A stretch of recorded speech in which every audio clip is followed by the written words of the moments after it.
मी तुला कापून टाकीन अशी धमकी देणाऱ्या कोयताधारी तरुणाला नारायणगाव पोलिसांनी ठोकल्या बेड्या.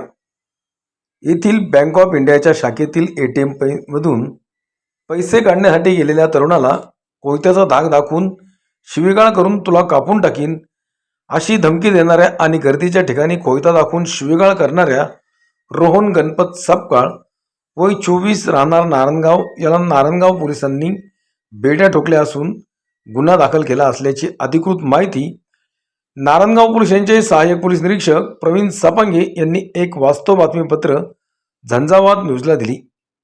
ही घटना बुधवार दिनांक 28 रोजी रात्री 11:30च्या सुमारास घडली.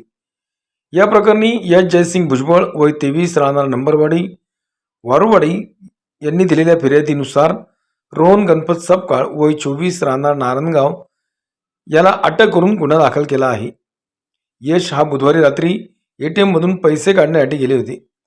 दरम्यान रोहन सपकाळ हा कोयता हातात घेऊन आला. त्याने दमदाटी करून शिवीगाळ केली. धारदार कोयत्याचा धाक दाखवून मी तुला कापून टाकीन अशी धमकी दिली.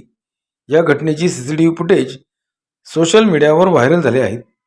या प्रकरणी पुढील तपास नारायणगाव पोलिसांचे सहाय्यक पोलीस निरीक्षक प्रवीण सपांगे यांच्या मार्गदर्शनाखाली पोलीस हवालदार तळपाडे आणि त्यांचे सहकारी करीत आहेत.